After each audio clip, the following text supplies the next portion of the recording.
Hoje eu gostaria de falar sobre um assunto extremamente importante para nós. Gostaria de falar sobre família.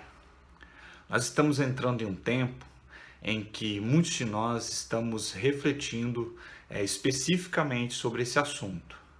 O mês de maio é o mês em que os batistas do Brasil, grande parte dos batistas do Brasil, separam, esse mês para poder refletir acerca desse assunto, trazer reflexões, fazer algumas programações voltadas para o assunto e tratar alguns problemas referentes a essa questão dentro das nossas casas. Dentro do nosso planejamento anual, feito em fevereiro de 2020, nós havíamos estipulado que nós abordaríamos sobre o assunto família em junho, por conta de algumas dificuldades que a gente tem para poder realizar uma programação e também para a gente ter mais acesso a alguns pastores e pregadores de outras igrejas. Quando veio essa pandemia, a gente teve que remontar um pouco a nossa estrutura. Porém, nós estamos fazendo de uma maneira 100% online. Porém, o nosso planejamento ele continua o mesmo.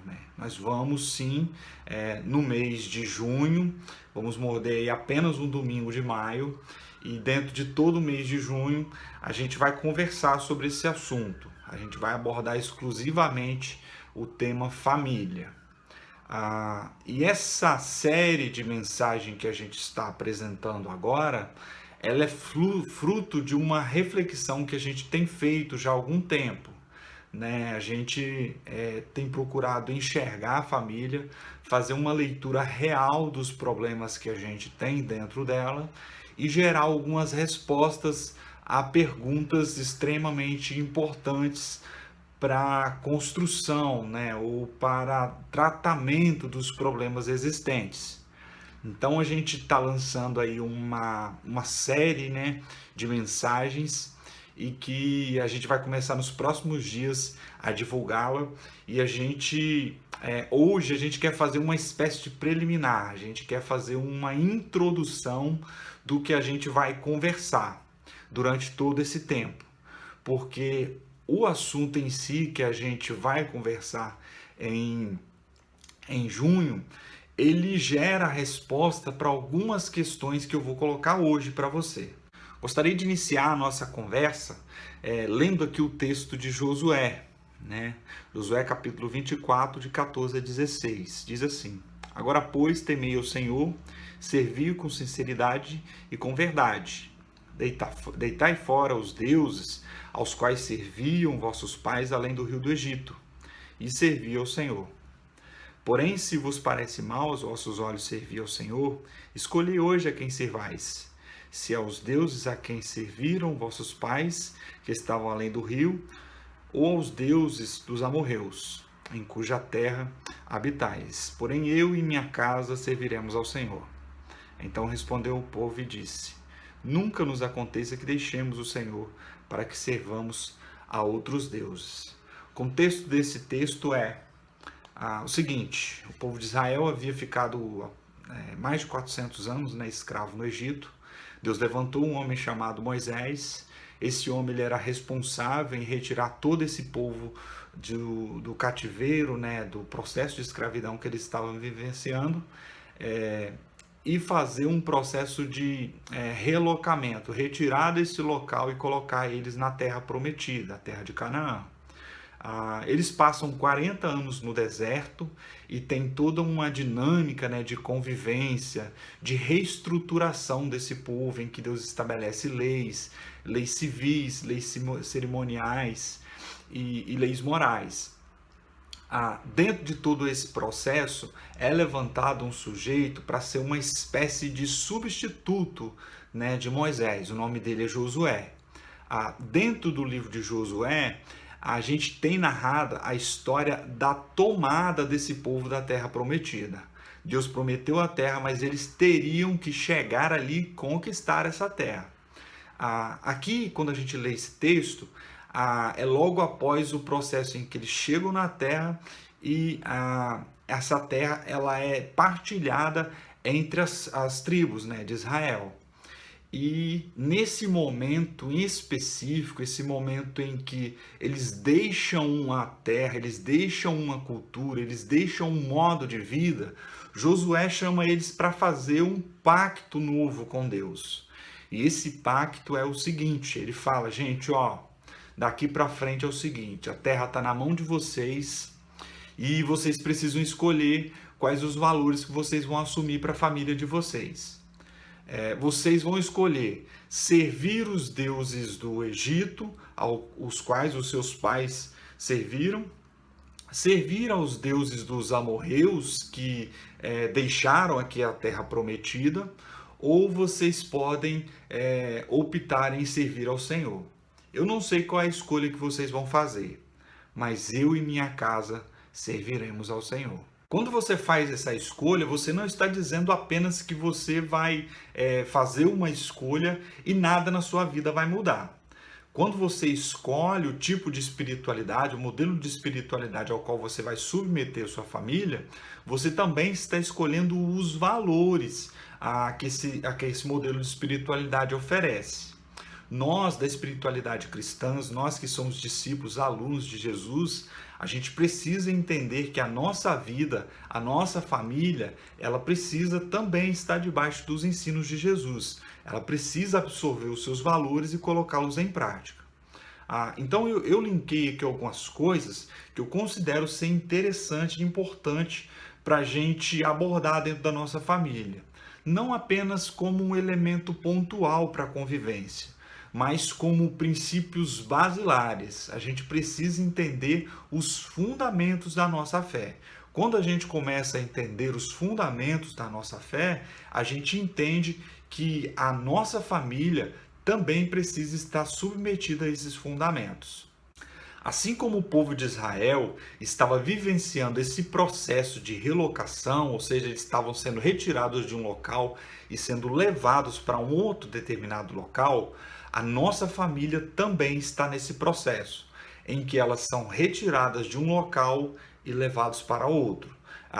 Nós acreditamos plenamente que no final da nossa jornada, quando nós morrermos, quando nós sairmos dessa experiência material que é a nossa vida, a gente vai ser transportado e lançado dentro de uma outra dimensão de vida, que a gente chama de céu. Porém, o nosso destino não é o céu. O nosso destino é propriamente o nosso Deus. Nós estamos caminhando em direção ao nosso Deus. Isso faz toda a diferença para a gente, porque quando nós estamos dentro dessa arca chamada igreja, nós não estamos apenas sentados dentro dela e ela está sendo conduzida dentro desse mar que é a existência. Nós estamos dentro desse barco, mas nós estamos sim preocupados como que nós vamos habitar esse céu. De que maneira? Quais os valores que nós teremos absorvidos? Qual o ensaio que a gente teve nessa vida aqui que traduz aquele céu? E quais as pessoas que nós colocaremos dentro desse barco para poder habitar o céu junto com a gente? E como que a gente vai conduzir essas pessoas para mais perto de Deus? Primeira coisa que eu gostaria que você observasse é o seguinte, que a família ela é um local, um ambiente em que a amizade com Deus ela é uma cultura. E quando a gente está falando de amizade com Deus, a gente está falando de todo o processo de conversão que uma pessoa pode ter. Ou seja, a adoração, o culto, a própria vida do indivíduo. Assim como uma igreja, ela precisa ser aquele ambiente onde as pessoas se aproximam mais de Deus, a nossa família também precisa. Né? A gente precisa considerar algumas coisas aí para a gente poder colocar esse processo em curso. Mateus capítulo 22, no verso 37 e 32, diz assim, Jesus disse, amarás ao Senhor teu Deus de todo o teu coração, de toda a tua alma, de todo o teu pensamento. Este é o primeiro e o grande mandamento. Então, a gente precisa pensar nisso. Se a nossa casa é um lugar onde as pessoas estão cada vez mais apaixonadas por Deus, as pessoas estão nesse relacionamento íntimo com Deus, elas estão cada vez mais aproximadas de Deus, né? A gente tem dentro da nossa cultura uma certa terceirização das famílias, ou seja, eu levo meu filho para a igreja e a igreja tem a responsabilidade de conduzi-lo nesse relacionamento com Deus. O problema é que a igreja ela tem um tempo muito curto com seu filho. A igreja ela tem, sei lá, 1h30 ou 2 horas por semana para poder desenvolver esse trabalho. Já a família, ela tem um tempo muito maior a ser aproveitado com essa criança. E a compreensão da fé cristã dentro de casa, ela é muito mais possível e existe uma possibilidade muito maior de que um menino se converta dentro de casa do que dentro da igreja. Bom, como que se dá esse processo de conversão? Primeiramente, existe um processo de sedução, em que Deus investe tempo e energia no processo, no caminho, na jornada que esse indivíduo vai tendo com ele antes da conversão. Eu me converti com 22 anos de idade, mas antes disso, depois que eu me converti, obviamente, eu percebi que antes disso existia toda uma intenção, toda uma vontade de Deus em me conduzir. E nesse processo ele usou várias pessoas para poder me atrair de pouco a pouco. Então Deus estava me seduzindo de pouco a pouco ao seu amor. A gente precisa entender a nossa casa como esse ambiente que seduz as pessoas, que atraem elas para Deus naturalmente. O segundo é a própria conversão. É o ato que acontece uma ruptura entre o velho homem e o novo homem. É quando o sujeito ele diz não para o mundo e sim para Deus. É quando o sujeito deixa para trás o seu velho homem e assume essa nova natureza em Cristo. É quando ele se coloca à disposição de Deus e fala: Deus, o mundo, as experiências que eu tive antes do Senhor, elas não valeram a pena. Eu quero a partir de agora construir a minha vida a partir do Senhor. A gente chama isso dentro da nossa espiritualidade de conversão ou novo nascimento. É um homem ser refeito a partir do segundo Adão, que é Jesus. É quando o indivíduo deixa o seu velho Adão e passa a assumir, a construir uma nova consciência dentro dessa nova identidade em Cristo que ele assume, né? É ele deixar o estado de rebelião e entrar dentro de um processo de obediência a Deus. A terceira coisa que a gente encontra aqui dentro do processo de conversão é o crescimento, que é a aproximação constante, aonde abandonamos o nosso velho Adão e assumimos essa nova identidade. É uma questão de construir uma nova consciência, compatível com aquilo que já existe dentro de nós. Ou seja, o Espírito Santo passou a habitar dentro do sujeito, esse indivíduo houve um processo sobrenatural em que Cristo foi revelado para ele, tem um novo sujeito dentro dele e ele não entende muito bem aquilo ali, e a cultura de vida dele ainda é correspondente ao velho Adão, então ele precisa ser construído de pouco a pouco. E todos os ensinos que ele tem, a partir dali, eles vão fazendo germinar, brotar essa nova criatura e esse novo homem crescer cada vez mais dentro dele. Quais as ferramentas que nos aproximam de Deus? A primeira delas é a oração. A oração não apenas como aquele instrumento em que a gente fala com Deus, não é aquela conversa com Deus que a gente diz algumas coisas, a gente pede coisas para Deus, a gente agradece coisas para Deus, a gente faz as nossas súplicas, mas é aquele momento em que a gente ouve, em que a gente percebe as coisas que Deus quer trazer como verdade para o nosso coração. A gente entende através da oração.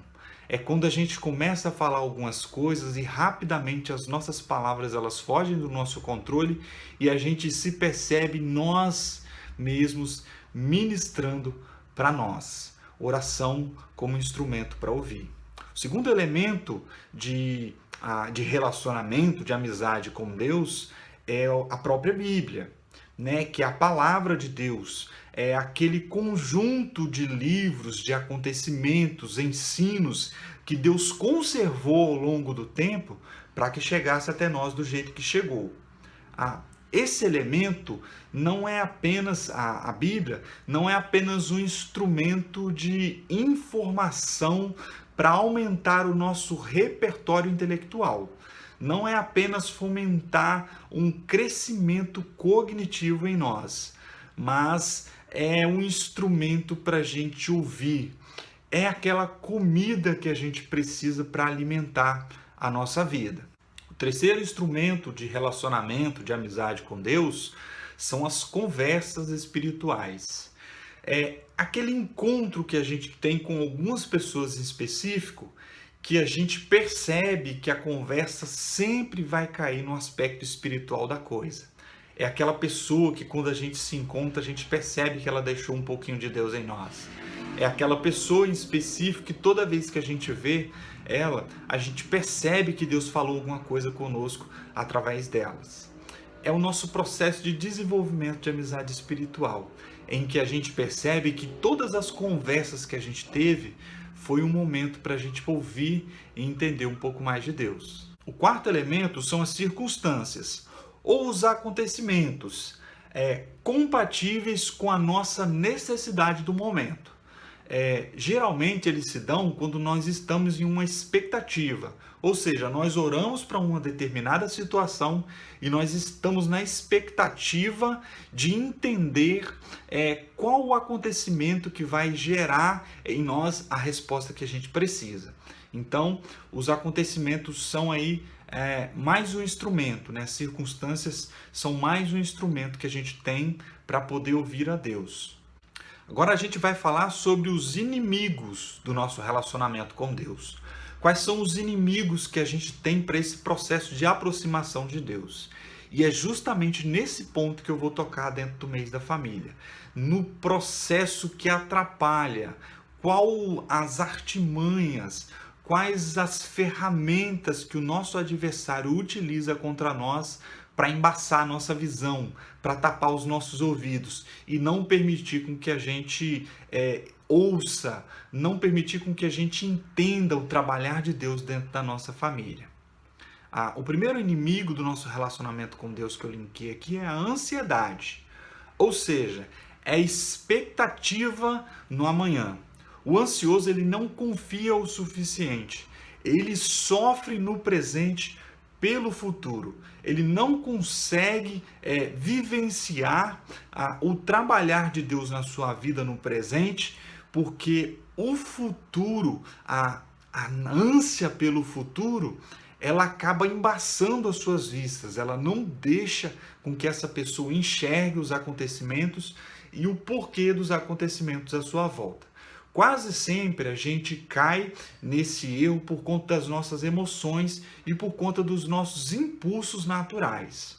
O segundo elemento que atrapalha o nosso relacionamento, a nossa amizade com Deus, é a incredulidade. Ou seja, é quando a gente não constrói a arca antes de cair o primeiro pingo de chuva. É quando a gente não acredita que vai acontecer determinada coisa.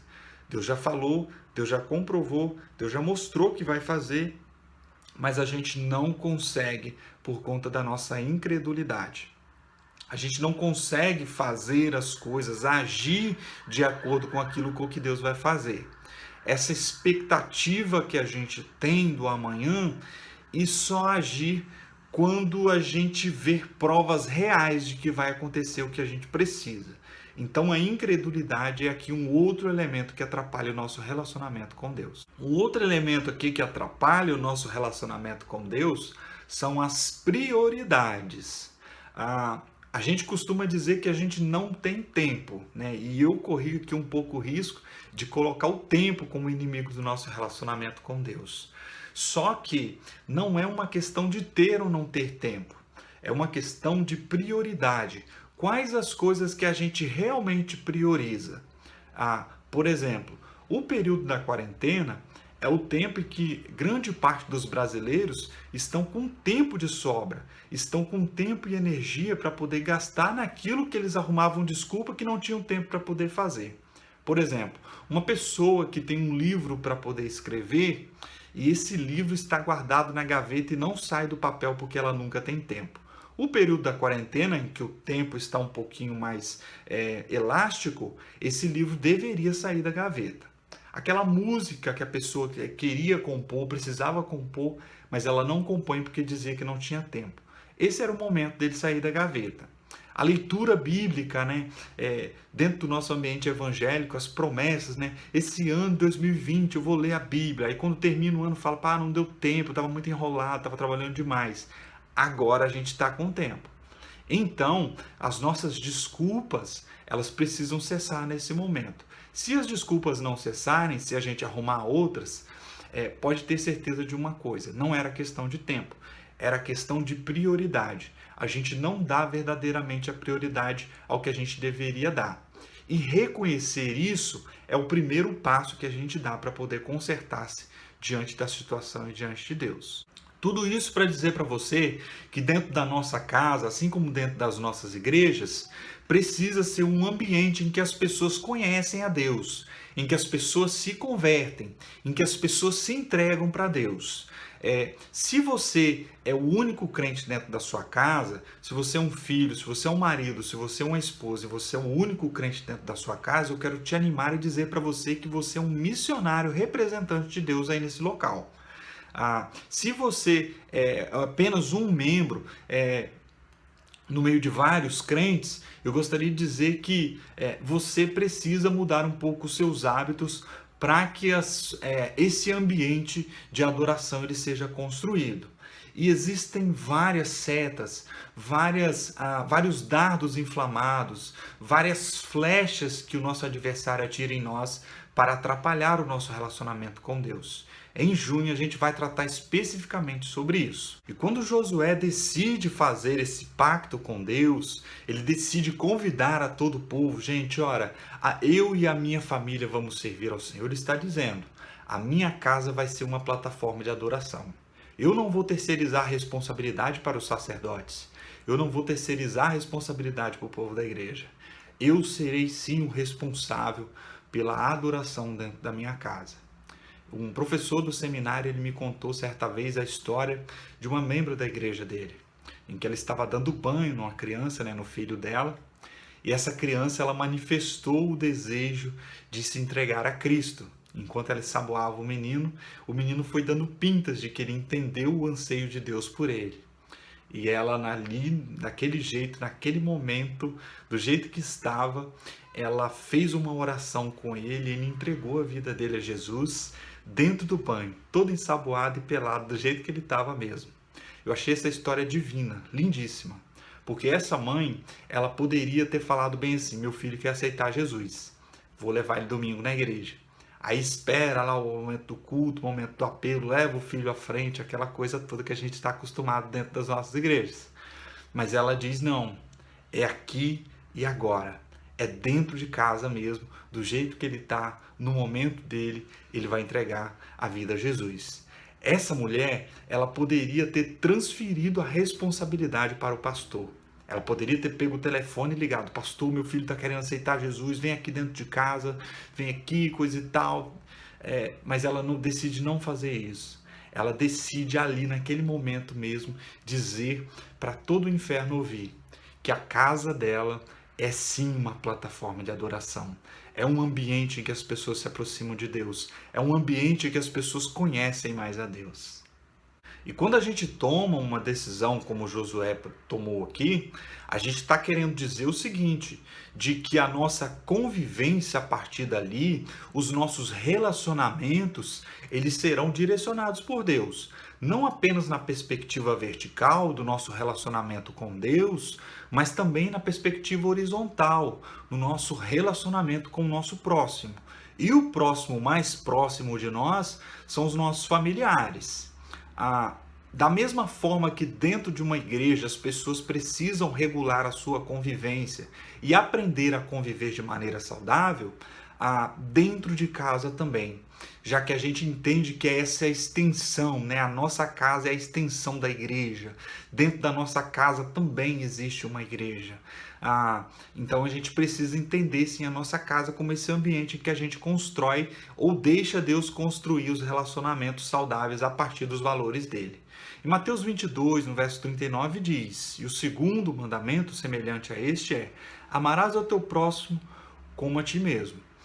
Quando a gente fala de amarás ao teu próximo como a ti mesmo, a gente está querendo dizer que pelo menos duas coisas. O nosso relacionamento interpessoal, o nosso relacionamento com o nosso próximo, ele depende de dois fatores.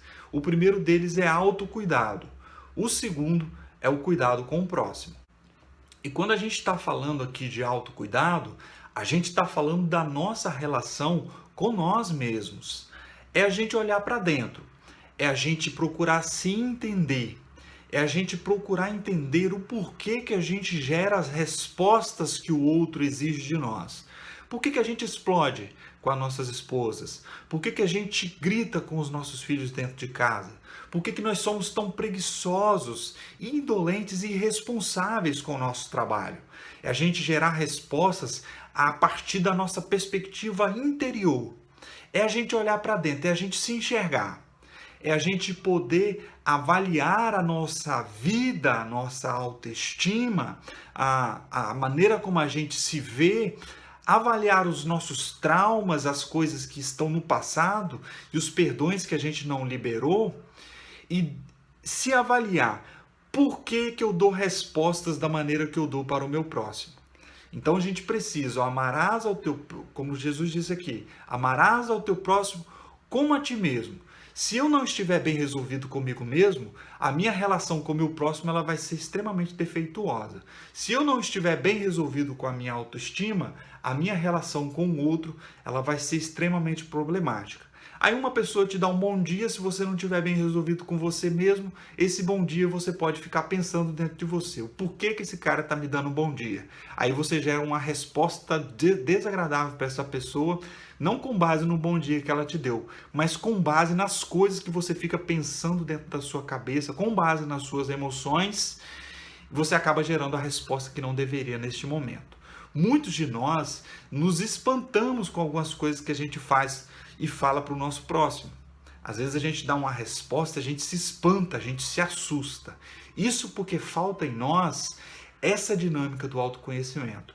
Se você não é uma pessoa que não leva essa dinâmica, esse entendimento, essa compreensão de se conhecer a sério, com certeza você está se achando o cara mais bacana desse mundo e gerando respostas muito ruins às pessoas à sua volta.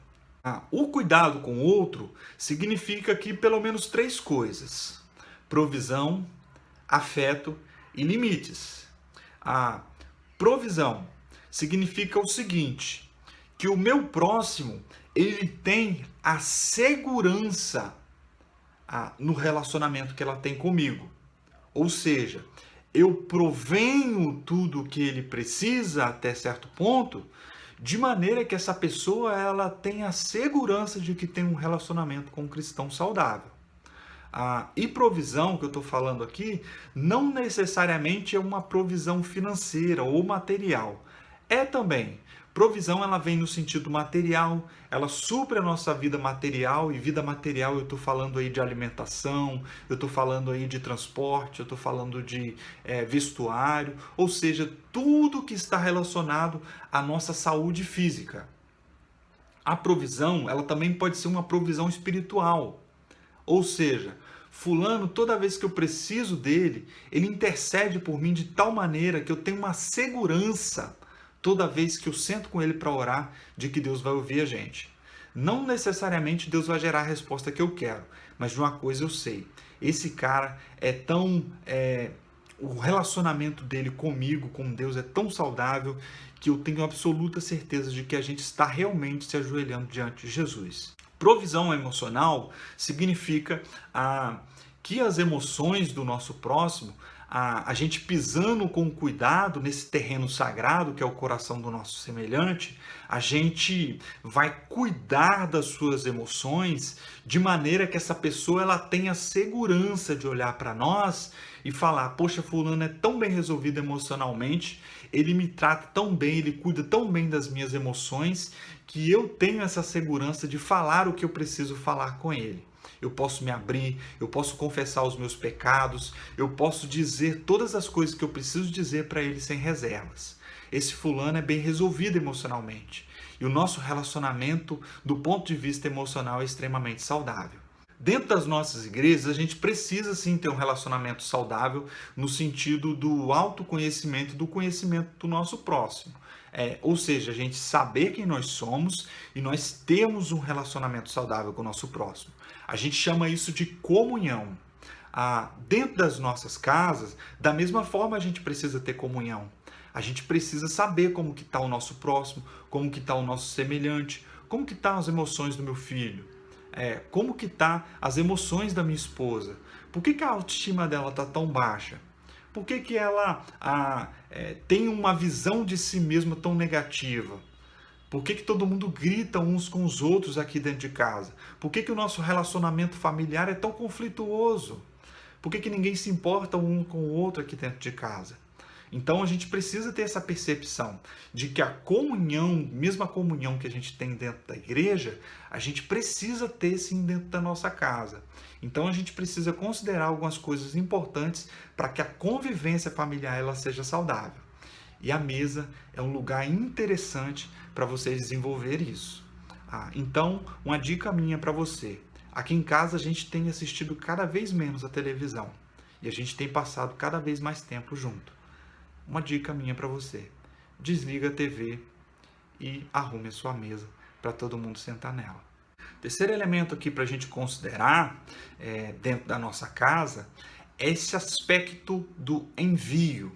A nossa casa ela precisa ser um ambiente em que você envia esses crentes ao mundo, à vida, às situações as quais a vida exige de nós. Mateus capítulo 28, no verso 19 e 20, diz assim: portanto, ide, fazei discípulos de todas as nações, batizando-os em nome do Pai, do Filho e do Espírito Santo, ensinando-os a guardar todas as coisas que eu vos tenho mandado. E eis que estarei convosco todos os dias até a consumação dos séculos. Josué, quando ele toma essa decisão, ele está dizendo o seguinte: a minha casa vai ser uma plataforma de adoração, todo mundo vai aqui dentro da minha casa, no que depender de mim vai conhecer a Deus. A minha casa ela vai ser um ambiente saudável de convivência, de comunhão. E na minha casa eu terei pessoas saudáveis espiritualmente, ao ponto dessas pessoas serem enviadas. A nossa convivência vai ser tão saudável que eu vou fornecer os melhores filhos que esse mundo pode ter. Quando Jesus está falando aqui no texto de Mateus, ide por todo mundo e fazer discípulos, Jesus está falando o seguinte: gente, eu quero que vocês gerem filhos para Deus, eu quero que vocês gerem filhos para mim. E uma casa comprometida em enviar as pessoas que não criam seus filhos para si mesmos, elas têm esse compromisso de criar esse ambiente em que as pessoas estão saudáveis espiritualmente ao ponto delas serem enviadas para a vida. E gerar filhos para Deus. Gerar filhos para Deus significa o quê? Você gerar filhos de sangue, ou seja, os filhos que nascem com o seu DNA, os filhos que nascem de você, que saem da sua barriga, que tem toda a sua carga genética. E a gente gera filhos do coração, quando não há possibilidade, ou até por uma questão de vontade mesmo, a pessoa deseja adotar um filho. Esse filho ele nasce no coração, ele não nasce com carga genética, mas ele nasce no coração. E a gente está falando aqui também de filhos espirituais. É o fato de você não deixar o seu filho ser filho espiritual apenas da tia da igreja. Você assumir o compromisso de ser o pai espiritual do seu filho.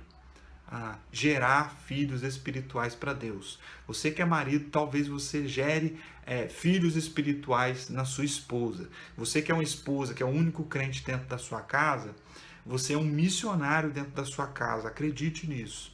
E você tem esse papel de gerar filhos para Deus através da sua família, né? E para isso eu tenho alguns elementos aqui que são extremamente importantes, porque às vezes a gente está nessa ânsia, né? Wagner, eu falo de Jesus para minha família, eu estou o tempo todo expondo texto bíblico, eu estou o tempo todo falando da minha fé. Se você é uma pessoa que fala muito, eu gostaria de aconselhar uma coisa para você. Procure viver as coisas que você fala. Quando você ensinar uma coisa, procure fazer com que aquele ensino, a sua vida, absorva ele. Procure encarnar os ensinos de Jesus. O nome disso é testemunho. Wagner, eu já ensino e eu já estou procurando fazer isso. Se você está nesse nível de responsabilidade com o reino de Deus, eu gostaria de te sugerir aqui mais um outro passo de maturidade divididos em 3 passos. Esse passo chama-se plantar credibilidade. Você já está falando do amor de Jesus, você já está testemunhando o amor de Jesus, e agora eu quero dizer para você que você também precisa plantar credibilidade. Você precisa ter credibilidade para poder falar. E eu vou te dar 3 passos importantes aqui. O primeiro deles é autenticidade. É você ser mais verdadeiro, é você ser mais real. É porque às vezes a gente ensina uma coisa e a gente ainda não está, a gente ainda não faz aquela coisa, a gente ainda não conseguiu adotar aquele ensino de Jesus na nossa vida. Qual é o nosso instinto principal? É a gente fingir que a gente já faz. Não faça isso em nome de Jesus. As pessoas, elas precisam saber também que você é de carne e osso, que você é um ser humano comum, que você também erra e você também acerta. Então, a questão é você expor também os seus erros, expor os seus acertos e o seu compromisso em tornar os seus erros em acertos. Isso é ser real, isso é ser verdadeiro. Romanos capítulo 12, verso 1 e 2, fala a respeito disso. Quando ele fala ali, o apóstolo Paulo fala ali sobre um culto racional, a palavra ali é lógicos, no grego. Ele não encontrou uma palavra melhor na época, o tradutor bíblico, ele não encontrou uma palavra melhor na época, no português, para poder expressar esse termo que o apóstolo Paulo utilizou. E ele acabou utilizando a palavra racional. Só que quando ele está falando ali de culto racional, ele não está querendo dizer que o nosso culto é um culto que considera apenas os elementos cognitivos, que considera apenas as informações. Ele está dizendo o seguinte: gente, vocês precisam ter um culto lógico, vocês precisam ter um culto compatível, a prática precisa ser compatível com a verdade, a vida do indivíduo precisa ser compatível com o ensino. Ou seja, vocês precisam ser mais autênticos. Vocês precisam ser mais verdadeiros. Jesus disse que ele é o caminho, a verdade e a vida. Então a gente precisa imitar Jesus o quê? Sendo verdadeiros também. João capítulo 1, verso 14, diz que Jesus era cheio de graça e de verdade. Então Jesus ele considerou isso na vida dele. Não houve um ser humano mais verdadeiro que Jesus. E a gente precisa considerar também, transformando cada vez mais a nossa vida em algo verdadeiro para que as pessoas vejam. Então considere esse primeiro elemento, o elemento da autenticidade. O segundo elemento é a compaixão. A compaixão significa os atos de serviço que você promove em prol dessa pessoa, com a intenção de que ela perceba Cristo em você. Ou seja, são as coisas que você faz, são os atos de serviço ministerial em prol das pessoas. Aqui eu estou falando de quando você é membro de igreja, você quer que uma pessoa entenda, toda vez que ela precisa de alguma coisa, você vai lá e supre. Quando a pessoa precisa que você lave a caixa d'água dela, você vai lá e lava a caixa d'água dela. Às vezes a pessoa precisa que você lave o carro dela, você vai lá e lava o carro dela. Às vezes a pessoa precisa de cesta básica, ela precisa de uma outra coisa, um remédio. Ou seja, são os atos de serviço que você promove em prol dessa pessoa para dizer: Deus habita em mim. Dentro da sua casa, você também pode fazer isso. Plantar credibilidade nos seus familiares de maneiras que eles percebam Cristo em você cada vez mais. Aí eu gostaria de sugerir para você que é pai um livro chamado As 5 Linguagens do Amor para o Filho Adolescente, do Gary Chapman. Um livro extraordinário. Ele escreveu esse livro para casais e depois ele escreveu esse livro para pais adolescentes. Ele considera aqui pelo menos 5 elementos que o pai precisa fazer para o seu filho no sentido de ganhar a credibilidade dele de pouco a pouco, que são as palavras de afirmação, toque físico, tempo de qualidade, atos de serviço e presentes. Todos eles são elementos que você utiliza para plantar credibilidade na vida do seu filho. Com relação à vida de esposo e marido, eu recomendaria aí as 5 linguagens do amor, já na perspectiva do relacionamento conjugal. O terceiro elemento é o sacrifício, ou seja, é quando você se doa, é quando você tira um pedaço de si e dá para a pessoa, é quando você se nega a você mesmo em prol do outro. Jesus, ele passou a vida inteira sendo verdadeiro na sua vida terrena. Ele passou 3 anos plantando credibilidade na vida dos seus discípulos. E o seu último ato foi se sacrificar para que todo aquele que nele crê não se perca, mas tenha vida eterna. João capítulo 3, verso 16.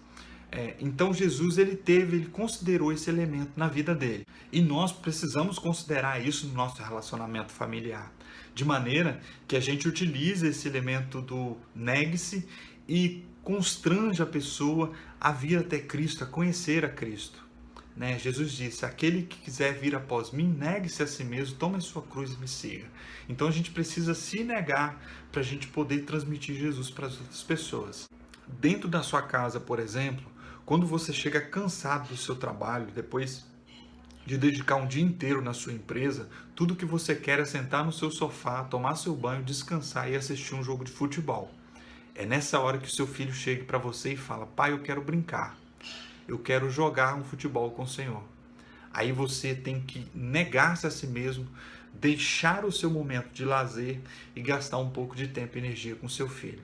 É quando você chega em casa cansado, depois de uma viagem de trabalho, depois de ter se desgastado tanto no seu serviço, e a sua esposa pede para você fazer alguma coisa dentro de casa.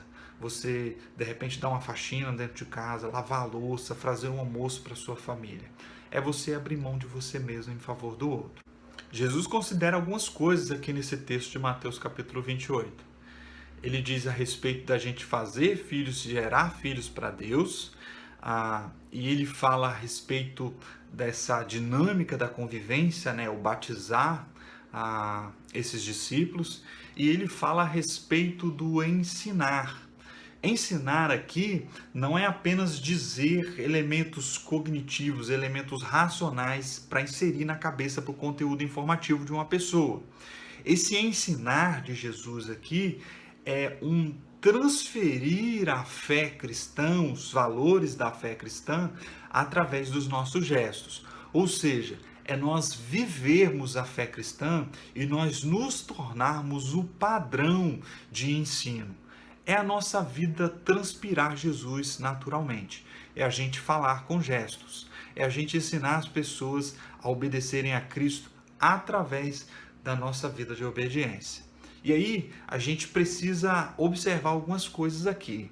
Um filho de um crente, ele não pode ser um filho desobediente, assim como os filhos de outras pessoas. Ele precisa entender que aquele ambiente em que ele está vivendo é um ambiente de obediência, de adoração a Deus. E a partir daí, ele se transforma em esse indivíduo que vai para o mundo, que vai ser ofertado para a vida, digamos assim. E quando ele chega ali, as pessoas perceberem que existe algo de diferente nele. A partir daí, ele se torna esse padrão, esse instrumento que Deus tem para se comunicar com a humanidade. Resumindo a nossa conversa aqui, a nossa casa ela precisa ser um ambiente de adoração, de relacionamento, de amizade com Deus, precisa ser um ambiente de convivência em que as pessoas estão de uma certa forma interagindo e moldando a sua convivência a partir dos ensinos de Jesus, e precisa ser essa plataforma, esse lugar seguro onde elas são enviadas para o mundo como missionários, como representantes, como embaixadores de Cristo nesse planeta. Aí a gente vivencia aí alguns problemas bem sérios na nossa questão, e é justamente nesses problemas que a gente vai focar.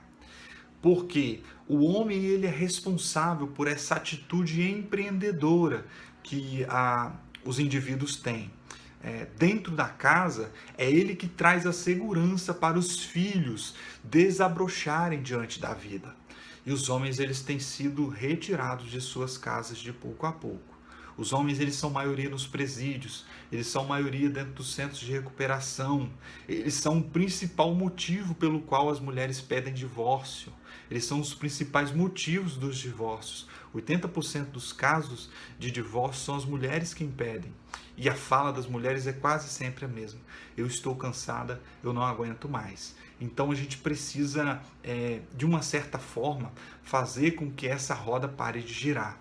E eu proponho aí para vocês 6 encontros a partir do próximo domingo, em que a gente vai refletir exclusivamente sobre família. A batalha espiritual, um elemento extremamente importante dentro da espiritualidade cristã e que tem sido deixado de lado por uma questão do materialismo, ou até por uma questão de distração mesmo, ou falta de compreensão do que é a batalha espiritual. A gente tem desconsiderado esse elemento. E a gente tem sacrificado as nossas famílias simplesmente porque a gente não entende essas coisas que são inseridas no reino espiritual dentro da nossa convivência familiar, e a gente não consegue gerar respostas satisfatórias referentes a esse assunto. Então, o meu convite é o seguinte, gente. A partir do último domingo de maio, nós iremos refletir sobre isso. 6 domingos em que nós falaremos sobre a armadura, né, de Efésios capítulo 6. Aquela armadura ela tem elementos exclusivos, pontuais, em que a gente precisa estudar eles separadamente e entender como que ele se aplica dentro das nossas casas e consequentemente, a partir daí, a gente proteger a nossa família das hostes espirituais que estão o tempo todo investindo nela. Eu espero que essa mensagem ela tenha chegado ao seu coração, chegado à sua necessidade e suprido tudo aquilo que você precisa neste tempo, neste momento. E convidar você para a gente entrar nessa jornada junto. Deus abençoe você e até o nosso próximo encontro.